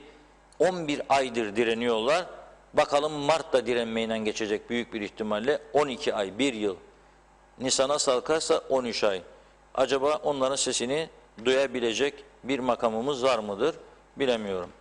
Buyurun Funda Hanım. Evet, mesajlara bakayım. Oldukça yoğun. Evet, hızlıca aktarmaya çalışacağım. Evet, Mehmet Türkay Fotalı, iyi akşamlar. Her belediye başkanı yönetici değildir. Yöneticilik bambaşka. Rum tarafında Trodos'a giderken muhtarlar idare eder. Her taraf pırıl pırıl, yol boyu hep çiçekler bezenmiş. Ha bunları söyledim diye de diyor ki Rumcu oldum yine de diyor. Mehmet Akın, mesajımı okumadınız diyor. Tekrar yollarsanız her zaman söylüyorum. Önümdeki pencerede belli sayıda, limitte mesajları görebiliyorum. Tekrar gönderirseniz okumaya çalışırım tabii ki. Bertu Jüri, Reşat Bey Kıbrıslılık mı kaldı artık diye sormuş. O irade çoktan bitti. Bitti. Çok irade yazıldı bu topraklara diyor. Biz kendi kendimize yaptık bunları demiş.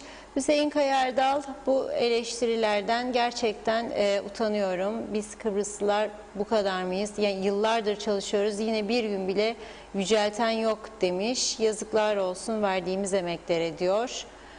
Ertan Döşenci, Ozanköy'de arazisine 5 kamyon çöp döktüler. Ne Girne ne Çatalköy Belediyesi bu çöpleri kaldırmıyor. Çevre dairesine bildirdik. O da biz karışmayız diye cevap aldık. Kime müracaat edelim Reşat Bey diye sormuşlar. Aynı şekilde Lapta'dan da bir mesaj geldi. Evet. Diyor ki güzel bir yerde oturuyoruz diyor. Ama diyor önüm arka tarafım boş arazi. Arazi sahipleri inşaat atıkları döküyor diyor. Yıllardır uğraşırım. Ne belediye kaldı ne çevre dairesi. Hiçbir şey yapamadık diyor. Kamışlar ve yılan ve fareler bizi öldürüyor diyor. Sizin aracılığıyla belki sesimiz duyulur diyor. Evet, söylüyorum buradan. Daha önce Gönyeli Yenikent'i söyledim. Villa tarafları, oralar. Gönyeli Belediyesi en iyi çalışan belediyelerden biri. Girişte çemberler falan sağlar sollar, çimenler, çiçekler, mişekler. Dedim ama biraz daha içeri girin arkadaşlar, bakın. Temizleyin. Fare istilasına uğradı bölge. Bir süre sonra yolladılar, temizlediler bir miktar ama artık fareler her tarafı işgal etmiş durumda. Bütün memleket yeniden fare tarlasına döndü. Pisliğimizden dolayı. Atıyoruz. Benim tarlam değil mi ya diyor. Sana ne diyor? Ben kamyondan dökerim oraya diyor. Yok, dökemezsin oraya. Hiçbir ülkede benim arazimdir diyerek çöplerini dökemezsin oraya. Seni öyle bir yaparlar ki döktüğüne dökeceğine pişman olursun. Döktüğüne dökeceğine pişman olursun. Bu ülke artık ciddi yasalar ve denetimlerle ve ağır cezalarla adam olabilir. Başka türlü olmaz. Konuşmayla olmaz. Belediyeler oturup başkan oldum. Peki nedir derdiniz? Belediyeler birliğinizde var. Artırın bize diyor devlet yardımı. Tamam ama hep ben devlet yardımını artıra bu sorunları çözemeyiz. Oturacaksın Çevre Bakanlığı'yla belediyeler birbiriyle anlaşacaklar, bir yol bulacaklar, eskimiş yasaları değiştirecekler. Bizim meclisimiz salı, perşembe yahut da salı, cuma neyse toplandıkları gün birbirlerini dövmekle meşgul. Boş salonda 3 kişi oturur, o onu döver, öteki gelir, ötekini döver, o onu döver, öteki onu döver. Olmaz böyle bir şekil, böyle bir düzen. Zaten meclisin 5'te biri de bakan, bir şekilde milletvekili oldun, bakan olacaksın yani.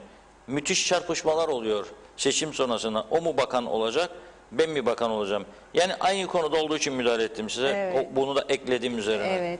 Evet. Sibel Can Güzelek de aşı konusuna değinmiş. Bu nasıl aşı teslimatı? Türkiye bizlere özel aşıyı özel kıyafetlerle, hijyenik koşullarda teslim etti. Kuzey Kıbrıs'a eldivensiz, dezenfektansız şartlarda yere indirilip kontrol ediliyor, anlaşılır değil demiş.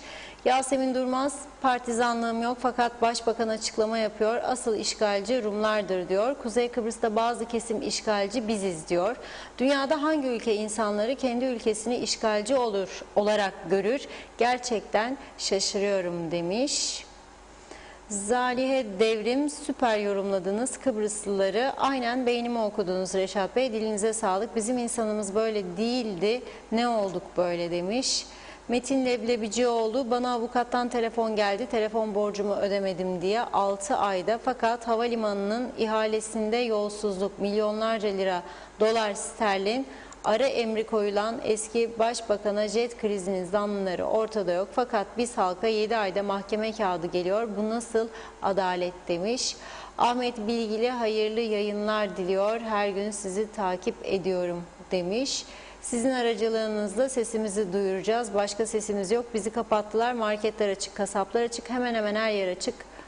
Kaçak göçek açık. Yani ama ben klimacıyım. Babam ve abim inşaat işçisi. İnşaatta açık alanda korona var. Klima dışarıdan takarken korona var. Ama yüzlerce kişi markete akın ediyor. Sanki kıtlık var gibi, orada korona yok. Ben anlamıyorum. Devlet nasıl böyle şeylere müsaade ediyor demiş. Sercan Öznisan, Turizm Bakanı'nın bir çalışması var mı acaba diye soruyor. Hiç ama hiçbir açıklama yok. Programınıza konuk edip sorun diyeceğim ama tatmin edici bir cevap alır mıyız? Muamma diyor.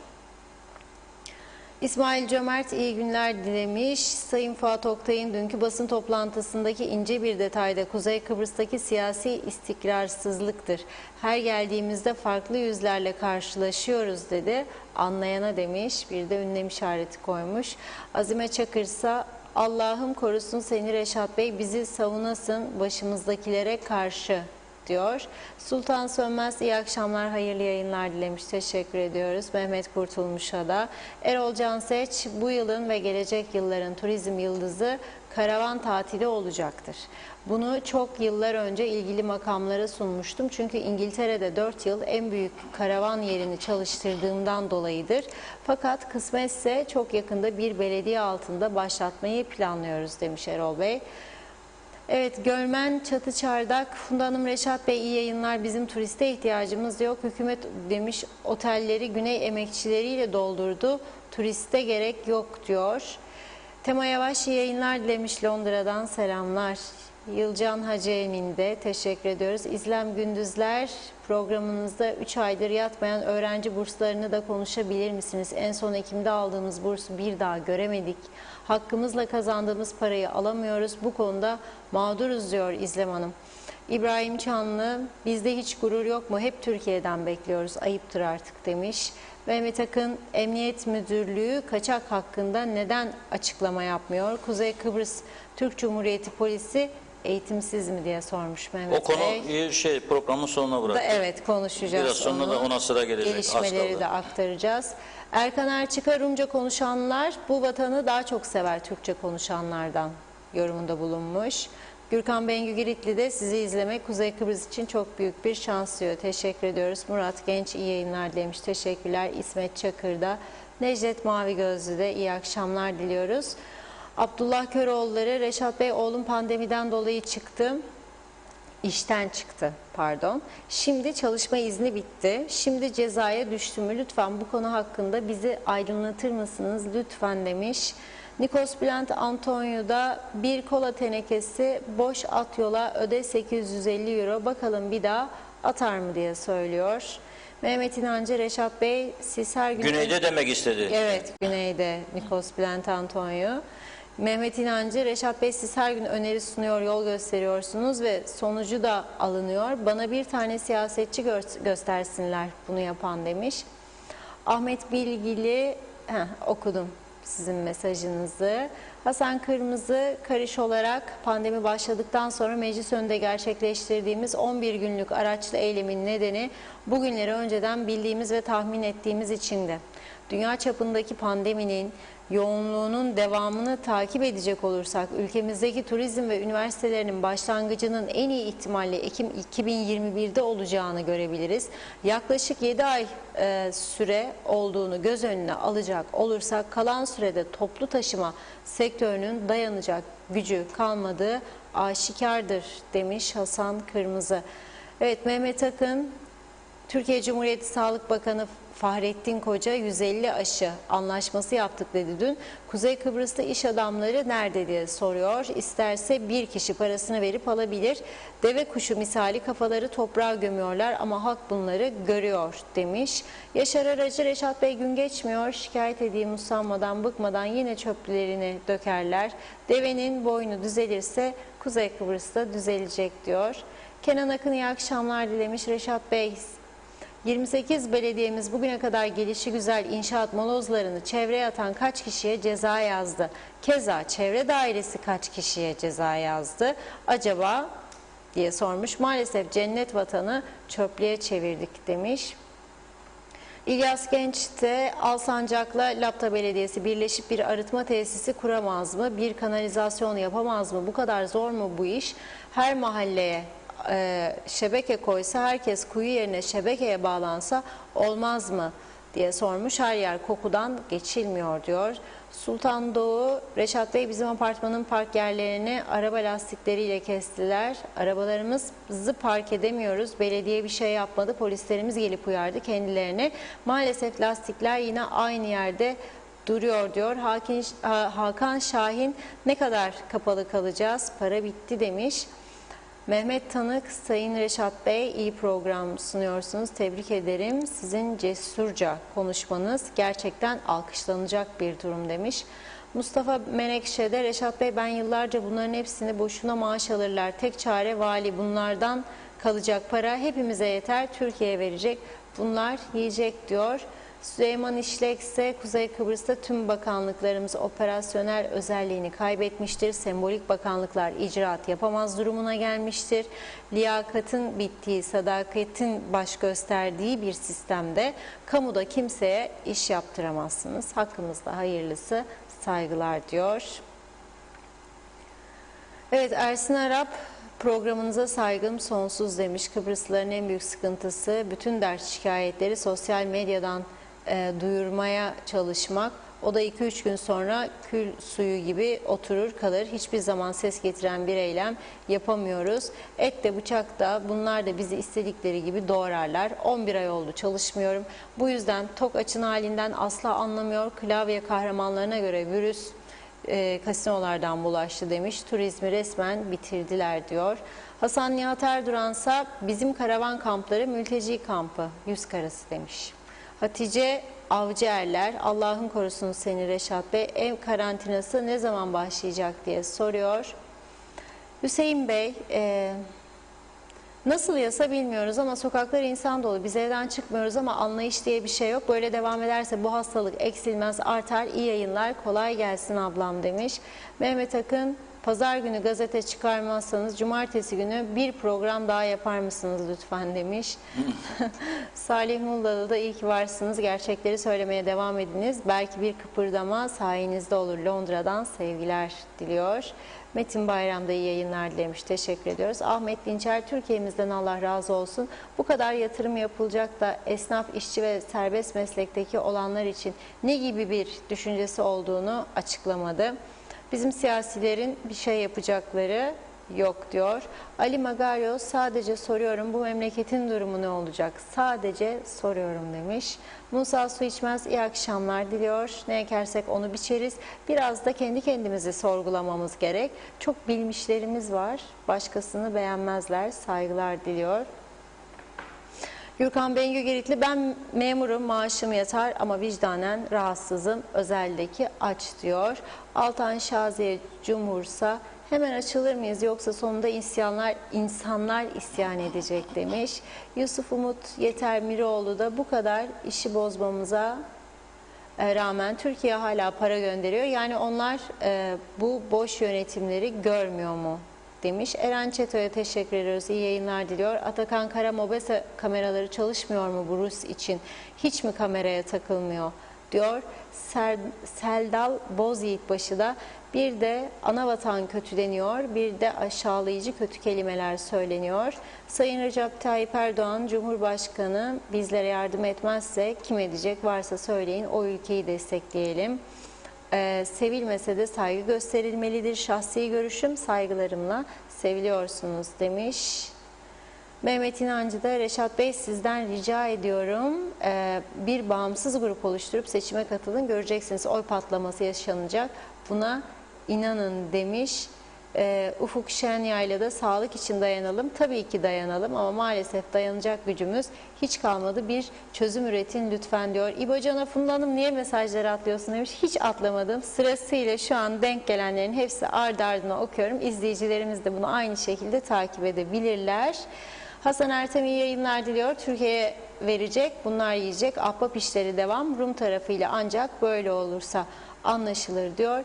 Son bir mesaj okuyorum, ara vereceğim. Orhan Alıcı, iyi akşamlar dilemiş. Otobüs işletmecisiyim. 2020 Mart'tan bu yana aç kaldık. Ne arayan var ne soran.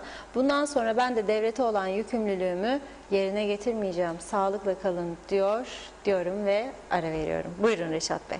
Evet, Tezer Bey diyor ki güzel bir konuya değindi. Onun için aktarmak isterim. Arkadaşlarımız da bu arada o İlaç Eczacılık Dairesi'ne aşıların aktarılmasıyla ilgili videonu yandan bir pencere açıp versinler. Nasıl taşınıyor?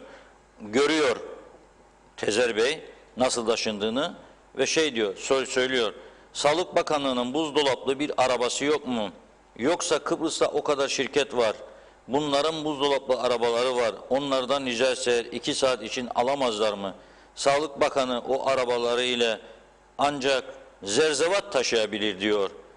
Pis eski bir normal van diyor. Ancak hurdaya gider bu diyor. Uçağı değil oğlum, uçağı değil. Video. Arabayı göster, arabayı. İçinde buzluk yok, muzluk yok. Onu gör, ha. Buzluk falan arama bunun içerisinde. İşte böyle geliyor. Dediği gibi zerzevat falan taşımak için uygun. Yani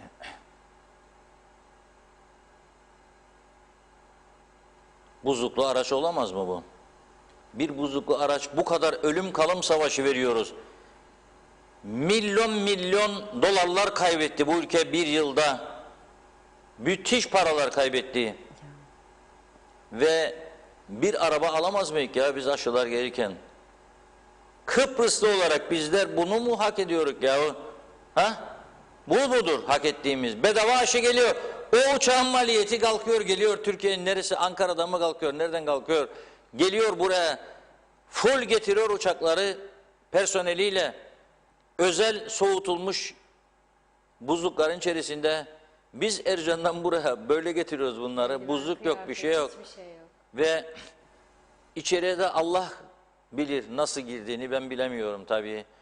Fakat nedir işte mesela sistem nasıl yürüyor? Sağlık Bakanlığı diyor ki bütçe yapılırken Maliye Bakanı ya bizim bütçe çok düşük. Biz nasıl baş edeceğiz buna diyor. O da ama veremem başka diyor. Memleket budur diyor. Kes başka yerden diyor. Yok kesemem diyor. Niçin kesemem? O diyor olmaz anayasal hak verdik diyor. Ya bir yerlerden kırpacaksın ki bir yere vereceksin. Ondan kırpmak istemez, bundan kırpmak istemezler. Sonunda bu hale düşerler. Ne diyeyim yani bu gerçekten üzücü bir durum. Bunlara bakınca ben üzülüyorum. Belediyeler konusunu daha fazla konuşacağız bundan sonra. Helal olsun. Geldi Türkiye'den Belediyeler Birliği Başkanı ve aynı zamanda Antep Belediye Başkanı galiba. Yollar açıldıktan sonra Antep'e gideceğim. Antep'in nasıl olduğunu merak ediyorum. Göreyim bakalım. Belediye başkanımız orada ne tür hizmetler yapmış ama merak ediyorum. Da oranın görüntülerini oradan da canlı yayın yapıp buraya göstermek lazım. Nasıl idare ediyorlar bu işleri görmek lazım. Ben üzülüyorum. Küçük ülkemizde bunları çok basit önlemlerle başarabiliriz. Çevre Bakanlığı var. Kapatmaları lazım. Hiçbir görevi yok. Ceza kesiyormuş belediyelere de belediye ödemezmiş. Ceza kesiyorum diyor. Ceza da çok düşük bir şey. Mesela 15 TL, 20 TL, 50 TL ceza kesiyor. Belediye başkanları kendi söylüyor.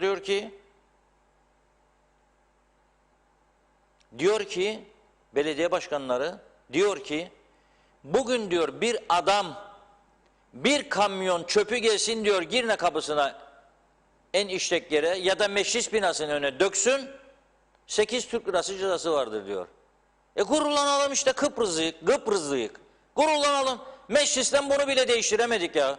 8 Türk lirası dökecek kamyonu meclisin önüne yahut da Girne kapısına yahut da ne bileyim Gönyeli'nin ortasına Girne yoluna, Girne merkezine, liman yoluna da 8 Türk lirası verecek ceza. Adam döker be kardeşim. Döker. İnat olsun diye düzeltmezlerse bunu ben de yaptıracağım. 20 kamyon, 30 kamyon çöp getirin dökün meclisin önüne kapanın giremesinler içeri. 10 kamyon çöp 8 liradan 80 liradır ödeyeceğim ceza. Ne olacak? Ne olacak? Başka türlü olmayacak. Bu ülke düzelmeyecek başka türlü. Yani üzücü. Şimdi bir özel mesaj geldi. Bakmak istiyorum buna. Buzluklarla ilgili. Kolilerin içerisinde diyor kuru buz vardır diyor. Merak etmeyin diyor bir dostumuz. Teşekkür ederim bilgi için. Yani bir sorun olmaz diyor. Merak etmeyin. Lapta'da evim var diyor. Bir başka vatandaşımız yurt dışından gönderiyor ha bana bunu. Herhalde gelip gider. Ya da buradadır bilmiyorum ama kod numarası yabancı ülke. 49'da başlıyor. Lapta'da evim var diyor. Dere kenarında arsanın yarısı dereye kaydediyor. Belediye biz ilgilenmeyiz böyle bir olay için paramız yok diyor. 15 senedir tüm belediye borçlarımı öderim ama hizmet boş diyor. Bu dere benim evin yanında. İçerisine bakarsanız hep çöp ve pislik dolu. Gelip bir resim çekseniz insanlar, bakanlar, belediye başkanları görse diyor. Adresini de yazdı bana. Evet ilgileneceğim Mehmet Can Bey, merak etmeyin. İlgileneceğim ama ne olacak? Yani bir şey olacağını sanmıyorum. Belepayıs'ın dev bir derisi var 74'ten önceden kalma dev. Dağdan aşağıya akıp gitsin diye. O derenin büyük bir kısmını doldurdular inşaat atıklarıyla. Defalarca yazdım, defalarca söyledim ve bir zamanda oralarda evim vardı, otururdum. Evi de terk ettim, ayrıldım. Kavga etmekten usanmışydım artık. Gelen döküyor, giden döküyor. Kime söyleyeceksin? Muhtara söylüyor. Muhtar ne yaparım? Silahlı adam mı koyayım diyor. İnsanlarda kendinde olması lazım o medeniyet. Ne döküyorsun be kardeşim? Dünyanın sayılı yerlerinden biridir Belepayız. Biz kıymetini bilemedik. Sayılı bir gidin görün Cenevre'de orada burada benzeri yerler, Avusturya'da, Beverly Hills gidin görün bakalım. 10 milyonlarca dolarınız olsa oralardan ev alamazsınız. Da biz dere yataklarını dolduruk. Şiddetli bir yağmur gelse 2 gün durmadan ne olacak acaba? Çok söyledim bir kez daha söylüyorum. Bir yerde not edilsin. Girne sular altında kalacak. Çok insan hayatını kaybedecek. Ama göz yumanlar da hayatta olanlar ve olmayanlar vicdanlarıyla baş başa kalsın diyeceğim. Bu kadar memleket sevgisinden mahrum duruma geleceğimizi hiç düşünmezdim. Neyse biraz da rahatlayalım, gerilim olmasın. Güzel haberler aldık, 40.000 aşı, yollar tamir edilecek. 74'ten beri bir kürek asfalt dökülmeyen köy yolları da onarılacak. Umutlanalım gelecek için. Ve bir müzisyen arkadaşımızın bugün bana gönderdiği bir müzik dinlesini piyanodan dinleyelim. Bu kez tabii Melis Erkenci Hanım değil, Adil Gür'ün piyanosundan bir müzik dinleyelim. O müziğin Türkçe veya İngilizce adını da merak ediyorum. Yazmak isteyenler buyursun yazsın. Türkçesi de var. Çok güzel, hiç unutulmaz, hiç ölmeyecek bir şarkı. Hatta kaydedebilenler kaydetsin. Pazar günü çiçekçiler kapalıysa da çiçek alamaz. Sevgili karıcığım veya kocacığım veya arkadaşım, kız arkadaşım, erkek arkadaşım sana bu şarkıyı hediye ediyorum diyebilir. Çünkü güzel bir şarkıdır. Çok güzel. Dinleyelim.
and say the things I should have said.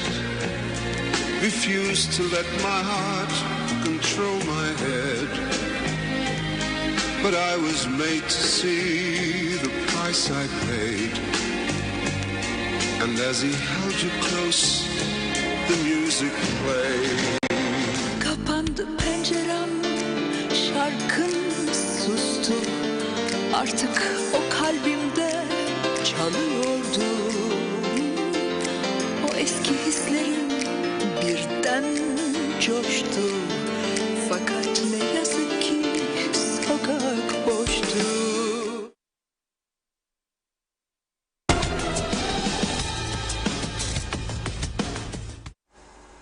Evet, izleyicilerimizden de şarkının ismi geldi. Dediğiniz gibi havamız da değişti. Evet, Sokak'ta. 91.3'ü dinlerlerse Radyo Diyalog bu şarkıları orada çok dinler, benzeri şarkıları. 91.3 bizim radyo kanalımızın özelliği aşk şarkılarını yayınlayan tek kanal olmasıdır. Uydudan da izleyebilirsiniz. Yani evde radyo kullanmam yoktur, radyo, televizyon var. Televizyondan bizi dinleyebilirsiniz. Kanalımız var. Uydudan yayın yapıyoruz. Radyomuzu da dinleyebilirsiniz. 91.3 arabada giderken de yolda Japon arabaları almıyor galiba ama diğer araçlardan çok rahat dinleyebilirsiniz. Dediğim gibi televizyonlardan da dinlenebilir. Adil Gürbey'e teşekkür ediyoruz bu güzel parçası için. Parçanın adı, esas orijinal adı The Music Play'dir.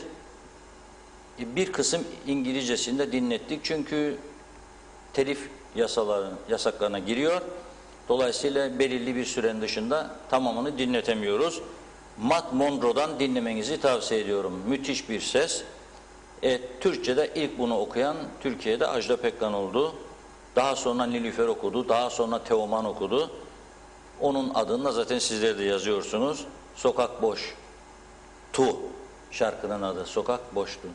Türkçe tercümesi yabancısıyla birebir örtüşmeyebilir ama Türkçe sözleri de oldukça anlamlıdır.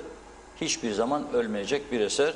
Tekrar teşekkür ediyoruz. Ve geçiyoruz Rus polis müfettişi Alexander Satlev'e. Nereye saklandı bu adam acaba? 2 gündür gece gündüz polisimiz, güvenlik güçlerimiz, komutanlar, askeri komutanlar ovalarda, dağlarda, bayırlarda bu adamı arıyor ve bulamıyorlar. Helikopterler gene bugün Girne'nin üzerinde habire uçtu. Birçok yer arandı, tarandı ve bu adam şu saate kadar bulunamadı. Maşallah adama, demek ki Rusya'da polis müfettişiymiş, her türlüsünü kaçmayı, saklanmayı beceriyor. Ve bir izleyicimiz haber vererek bizlere bu Alexander Satlev olduğuna inandığı bir kişinin kapısını çaldığını söylüyor. Sesi varsa arkadaşlar verelim sesinden bayanın.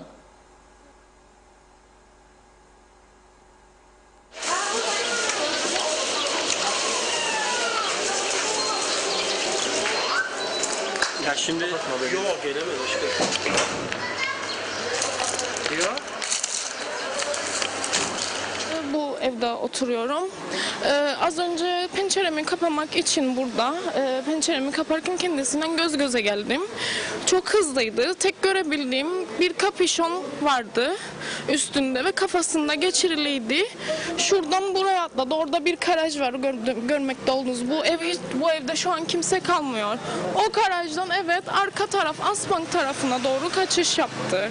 Zaten ben görmemle bizim ekip arkadaşların gelmesi bir oldu. Arkadan sanırım bunu kovalıyorlardı. Bilmiyorum.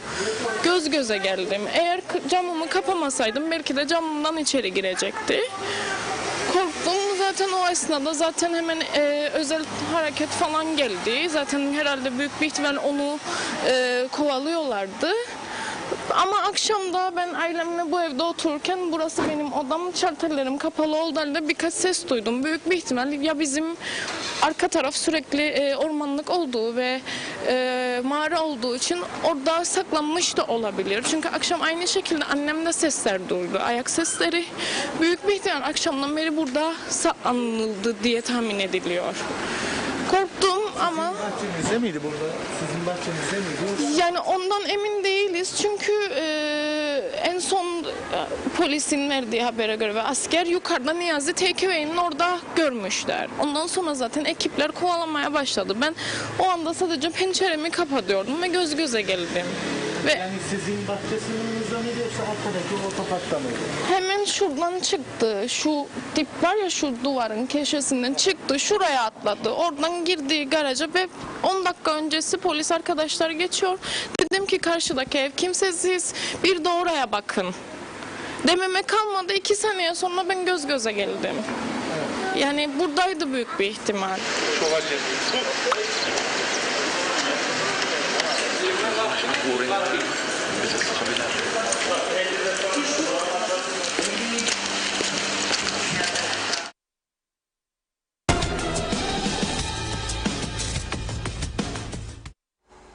Bir an önce yakalandı haberini gerçekten İnşallah, duymak ama istiyoruz. bakın, bir adam, delinin birisi demişler, kuyuya bir taş attı, 1000 tane akıllı çıkaramadı. Bir adam, bir Rus sülalesi bizim ülkemize geliyor ve bizi duman ediyor. 2 günde bütün polis, asker seferber, helikopterler havada, araçlar, karayolları orada burada, korkunç harcamalar ve emek koşturtuyor herkesi peşinden. Yani bu iş ne kadar önemlidir, ülkeye giriş çıkışların kontrollü olması ne kadar önemlidir, bize bir ışık yakıyor. Evet, programın sonuna geldik. Bugün şu an itibariyle vaka sayısının da 47 olduğu bilgisini aldık. Sağlık Bakanımız da sağ olsun, Ali Pilli Bey görevine devam ediyor, çalışıyor. Ekibi de, arkadaşları da, onlara da teşekkür ediyoruz. Sağlık ekibine, tüm çalışanlara ve bütün polis mensuplarına buradan bir kez daha teşekkür ediyoruz. Çünkü ben kendimle görüyorum, gece geç vakit işten çıktığım zaman bakıyorum, soğuğun içerisinde polislerimiz görev başında duruyor, kontrolü sağlamaya çalışıyor. Bu arada çok sayıda olayın yaşandığı bu ülkede onlarla uğraşıyor. Her taraftan ihbarlar geliyor. Tehdit, şantaj, vurma, kırma, dökme, uyuşturucu, bir yığın olay yine polisin başında. Komşu çöpü döküyor, gene polise telefon. Yukarıda öğrenci diye gelip alem yapan yabancılar, müzik sesleri, bağırmalar, çağırmalar, gene polis gel imdada yetiş. Her şey polis, polis, polis, ama onların da gücü bir yere kadar. Polisimizin ihtiyaçlarını bugüne kadar karşılamayanlar vicdanlarının sesine kulak versinler diyorum. Çünkü biz bu konuyu çok gündeme getirdik. Defalarca, onlarca kez aktardık buradan. Sağlık teşkilatımızın eksiklerini de dile getirdik. Hiç olmazsa bundan sonraki süreçte biz de bir şeyler yapalım ve Kıbrıslılığımızı kanıtlayalım. Çalışkanız, üretiyoruz, başarıyoruz dememizi çok istiyorum. En çok istediğim konudur. Bunlar bir şey yapamaz, bunlardan bir şey olmaz demelerini istemiyorum. Çok akıllı adamlarımız çıktı. En zenginde lisesine girenler çıktı da nasıl olur ülkeyi yönetmeye geldiğinde bir şeyler olmuyor? Nasıl bu kadar eksiklerin içinde boğuluyoruz? Bunu anlamakta zorlanıyorum. Demek ki düzene ihtiyacımız var. Yeni düzene ihtiyacımız var. Kendimizi toparlayıp daha başarılı bir noktaya gelmemiz lazım. Çok güzel söylediniz. Çok teşekkür ediyoruz değerli yorumlarınız için Reşat Bey. Evet sevgili izleyenler, bugünlük de Gündem Özel'in sonuna geldik. Yarın yine aynı saatte günün öne çıkan konularıyla sizlerle bu ekranlarda buluşmak dileğiyle diyoruz. Sağlıkla kalın. İyi akşamlar.